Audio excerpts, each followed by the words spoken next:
In the last video at 100 words per minute, which was entitled Firefighters Appeal for Help from Members of the Public, I gave you a very long list of the words and the word groupings that appeared within those 400 words. I have now extracted 120 of those words and put the odd word in that wasn't there, just to see how you cope with a word that you've not written very recently, although there's nothing difficult being added. And you might like to try 2 minutes at 60 and 1 minute at 120. You can do those two speeds in whichever order you feel suits you best. And if you're still at the lower end of the speed ladder, that's absolutely fine.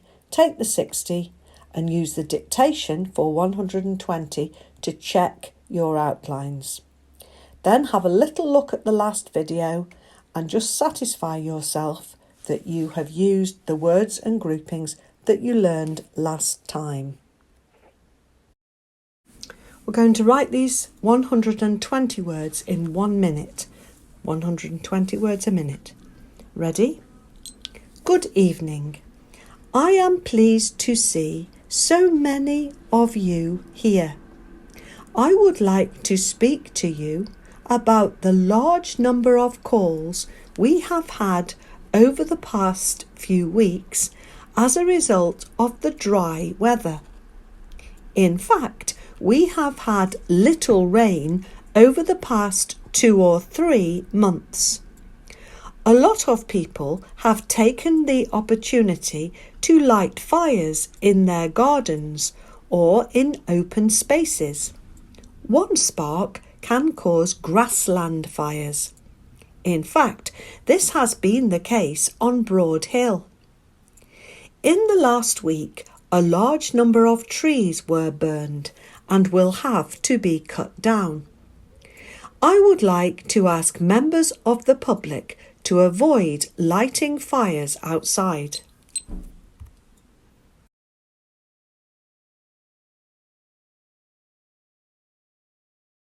Now the same passage, 2 minutes at 60 words per minute. You can either take this as a fresh note or you can check your 120 word note while you're listening to it being dictated. Ready? Good evening. I am pleased to see so many of you here.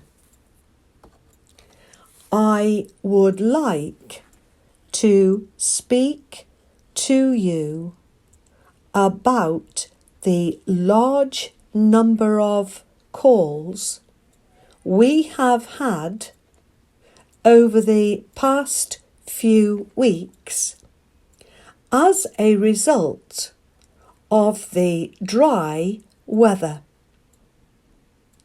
In fact, we have had little rain over the past 2 or 3 months.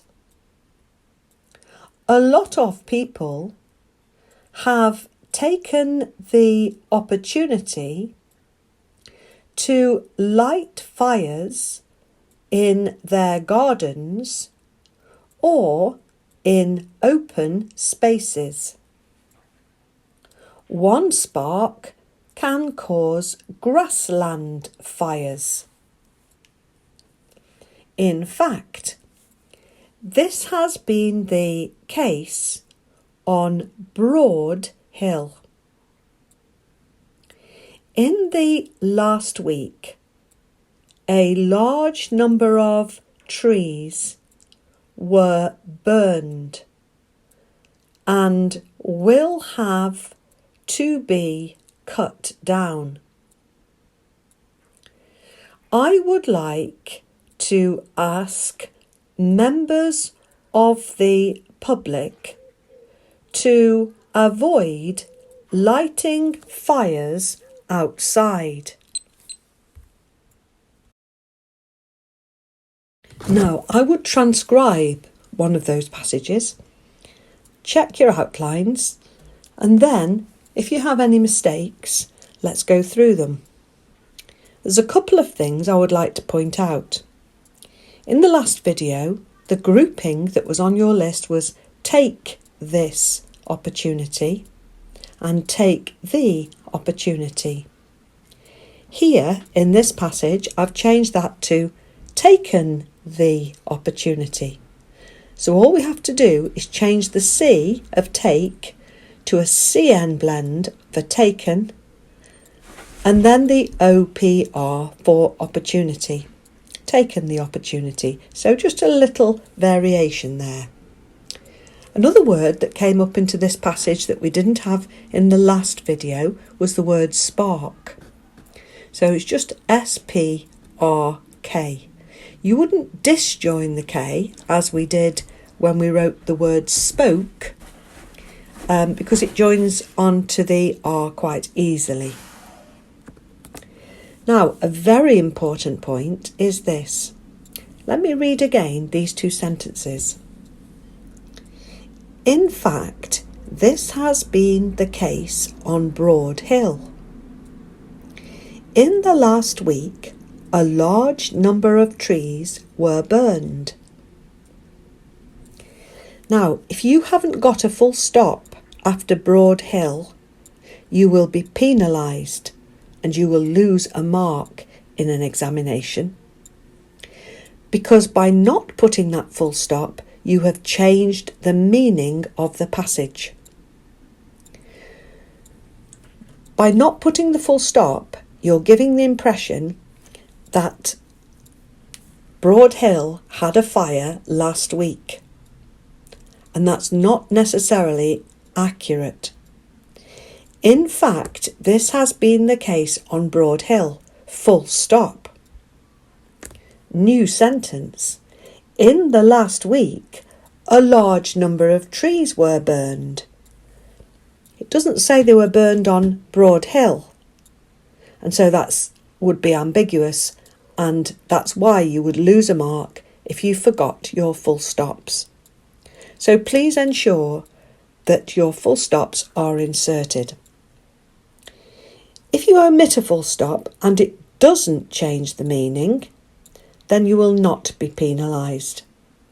But it's a really good idea to get into the habit of writing those full stops. Something else to point out for those of you who've worked really hard at these groupings, you'll have noticed that I've put large number of and trees separately, whereas on the grouping sheet last time I joined trees onto large number of. But you can see that large number of is right near the end of a line. So if I was to have added trees there, there's a danger that my T wouldn't have looked long enough. And so therefore, sometimes the groupings have to be adapted. So I've put trees separately in this case. But if your large number of was further up towards the margin, then you will have joined the long T for TR and the S for trees onto it. Well, I certainly hope you've done well. You should have transcribed those 120 words within a maximum of 12 minutes. And the error tolerance for NCTJ is that in 60 words a minute, you are allowed 7 errors and you fail on your 8th error. For 120 words per minute, you are allowed 11 errors and you fail on your 12th error. Because obviously there's a lot more words. It would be 4 minutes, of course, at 120, not just the 1 minute that you've just done. So, well done for having a go at these, and keep repeating them and you'll get a little bit better each time. See you next time.